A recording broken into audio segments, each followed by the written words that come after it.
Hello friends, पावसाळ्याच्या दिवसात खरी मज्जा तेव्हा येते जेव्हा आपल्या घराच्या आजूबाजूला अशी मशरूम मिळते।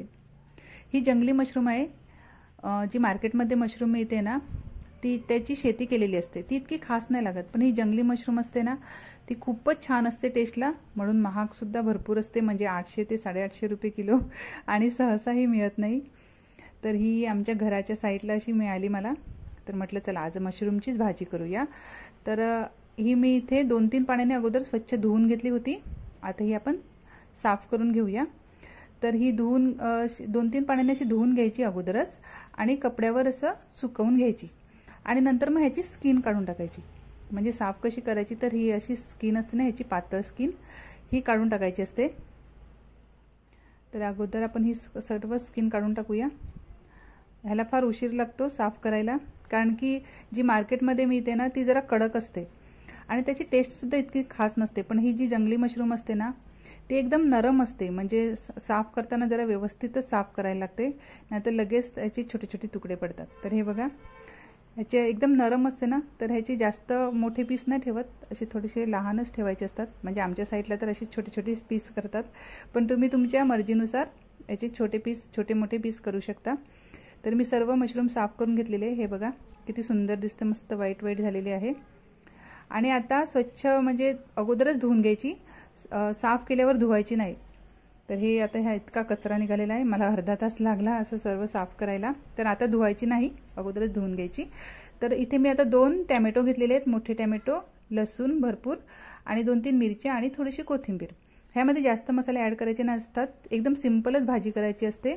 जितकी सिंपल भाजी करणार तितका खूप छान टेस्ट येतो। तर अगोदर आपण लसूण क्रश करून घेऊया। तुम्ही लसणाबरोबर मिरची सुद्धा क्रश करून घेतली तरी चालेल, पण मी मिरची कापूनच घेतलेली आहे। ह्यामध्ये जास्तच लसूण थोडा घ्यायचा असतो। तर आता इथे मी एक कढई गरम केलेली आहे, त्यामध्ये थोडं जास्त तेल टाकायचं आणि हा आपला लसूण तेलावर परतून घेऊया। आणि लसूण परतून झाल्यानंतर त्यामध्ये आपली मिरची ॲड करायची आहे, ते सुद्धा फिरवून घेऊया। आणि आता हे आपले टोमॅटो, 2 टोमॅटो मी कट करून ठेवले होते, ते सुद्धा तेलावर फिरवून घेऊया आणि झाकण ठेवून टोमॅटो नरम व्हायची वाट पाहायची आहे।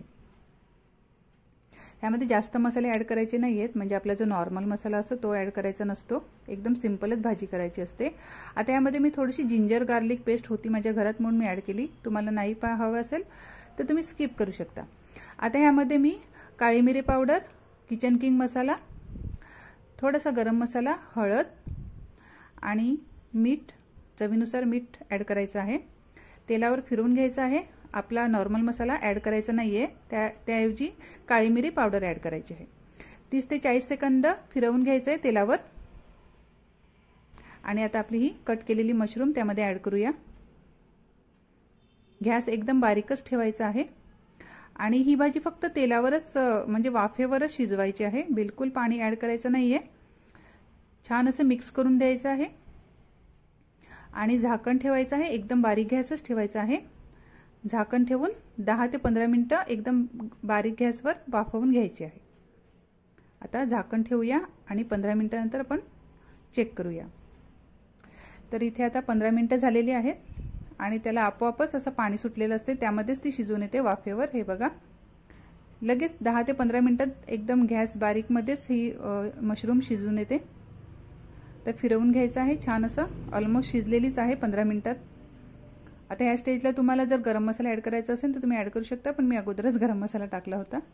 आता त्यामध्ये आपण कोथिंबीर ॲड करूया आणि फिरवून थोड्या अजून 2 ते 3 मिनिटं वाट पाहायची आहे। झाकण ठेवायचं आहे 2 ते 3 मिनिटं। हे बघा, आता छान असं तेल सुटलेलं आहे साईडला। तर आपली भाजी ऑलमोस्ट रेडी झालेली आहे। चपातीबरोबर तर अतिशय छान लागते, म्हणजे तुम्ही नॉनव्हेजसुद्धा विसरून जाणार। हे बघा, आपली भाजी तयार आहे।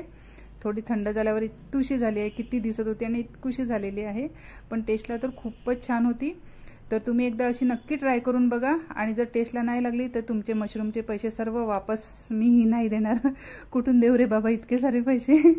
तर तुम्ही अशी भाजी एकदा नक्कीच करून बघा, खूपच टेस्टला असते। आणि हो, तुम्हाला जर माझे व्हिडिओ आवडले असतील, म्हणजे माझा हा व्हिडिओ आवडला असेल तर माझ्या यूट्यूब चॅनलला सबस्क्राईब करा आणि फेसबुक पेजला फॉलो करा। Okay friends, thank you.